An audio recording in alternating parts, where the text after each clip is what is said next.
Dans cette vidéo, je vais vous présenter comment calculer le milieu et la distance entre deux points dans un repère en secondes. Commençons par les coordonnées du milieu entre deux points situés dans un repère orthonormé. J'en profite pour vous rappeler ce qu'est un repère orthonormé. Ortho signifie que les deux axes sont perpendiculaires, donc ortho pour orthogonal. Et normé, ce qui en vérité veut dire l'échelle, et bien que les normes en abscisse et en ordonnée, qui sont représentées respectivement par OI et OJ, ont les mêmes longueurs. Les normes représentent l'unité. Sur la figure, I et J sont à 1 carreau de l'origine de O. Dans notre figure, les carreaux sont égaux à 1. Les axes sont perpendiculaires, j'ai donc bien un repère orthonormé. Je positionne deux points, A et B. Le point A a pour abscisse X indice A et pour ordonnée Y indice A. Le point B a pour abscisse XB et pour ordonnée YB. En abscisse, le milieu entre A et B, M, est à égale distance entre XA et XB. La coordonnée en abscisse de M, X de M, va être X de A plus X de B que divise 2. En ordonnée, cela fonctionne de la même façon. La coordonnée de M, Y de M, va être Y de A plus Y de B que divise 2. Comme on fait une addition entre les points, leur ordre, pas plus que leur nom, n'ont d'importance. Il faut simplement appliquer les formules avec les deux points. Appliquons ceci en calculant dans la figure les coordonnées du point M, milieu du segment AB. Je lis sur la figure que le point A a pour coordonnées 2 en abscisse et moins 2 en ordonnée, et le point B a pour coordonnées moins 4 en abscisse et 3 en ordonnée. J'applique la formule et j'obtiens pour M, par le calcul, moins 1 en abscisse et 0,5 en ordonnée. Je fais une vérification graphique, toujours. C'est-à-dire que je lis les coordonnées du point M sur la figure. Je lis le même résultat, moins 1 en abscisse et 0,5 en ordonnée. Je ne me suis pas trompé, je mets en évidence mon résultat, je l'encadre. Voyons maintenant comment calculer la distance entre deux points. Pour expliquer le calcul de la distance entre deux points, je vais utiliser la même figure qu'au tableau précédent. La distance entre les points A et B, qui est aussi la longueur du segment AB, est donnée par la formule suivante, racine carrée de XA moins XB au carré plus YA moins YB au carré. Cette formule s'établit à l'aide du théorème de Pythagore. C'est pourquoi il faut l'utiliser uniquement avec les repères orthogonaux, car elle s'appuie sur le triangle rectangle. Au lycée, si votre professeur vous demande de faire le calcul dans un repère non orthogonal, il faut répondre que ce n'est pas possible avec cette formule. À mon avis, peu de professeurs devraient vous tester avec ce piège. Dans cette formule, on peut inverser XA et XB dans le membre de gauche et bien sûr YA et YB dans le membre de droite. Car le carré annule le signe de la soustraction. Comme vous le savez, le résultat d'un carré est toujours positif avec des réels. Moins que multiplie moins est égal à plus, et pareil avec les plus. Ce qui fait qu'avec cette formule, il n'y a pas besoin de se soucier de l'ordre des points.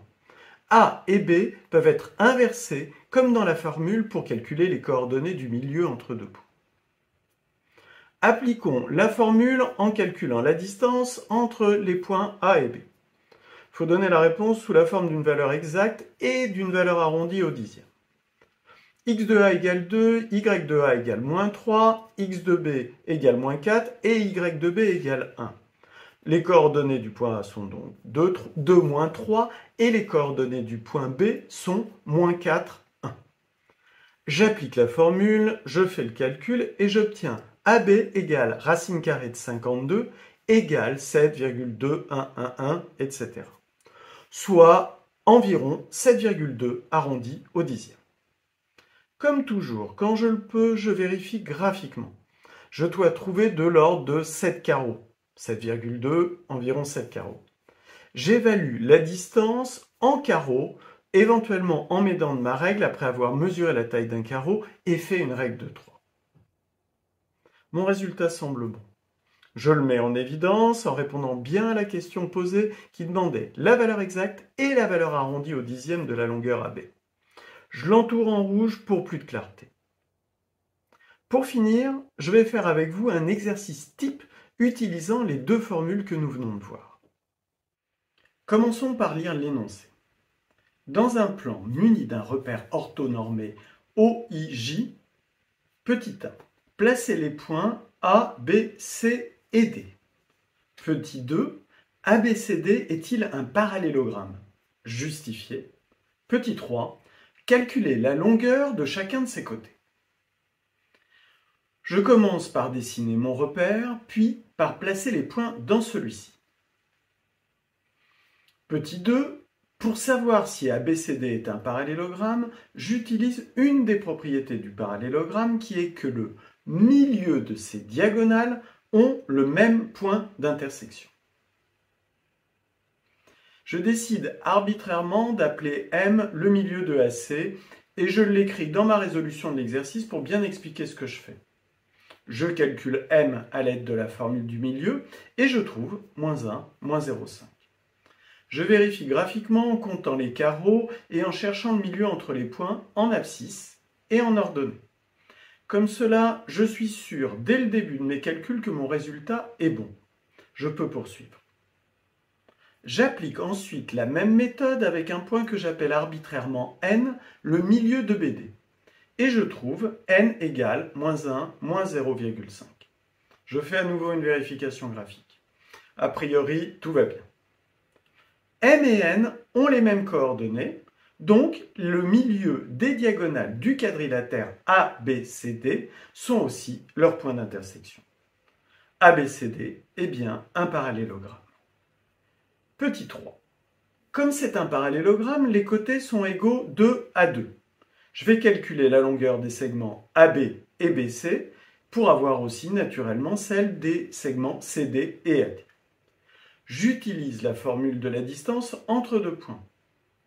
Et j'obtiens AB égale DC égale racine carrée de 10. Et BC égale AD égale racine carrée de 29. Comme toujours, je fais une vérification graphique. Racine de 10 est environ égale à 3,2 et racine de 29 environ égale à 5,4. Cela semble correspondre.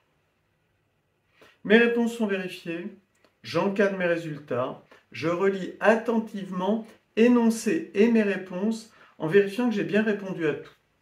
Tout me semble exact. Mon travail est bien présenté. J'ai fini. Cette vidéo se termine aussi. Je vous dis à bientôt pour à nouveau faire des maths avec Femto.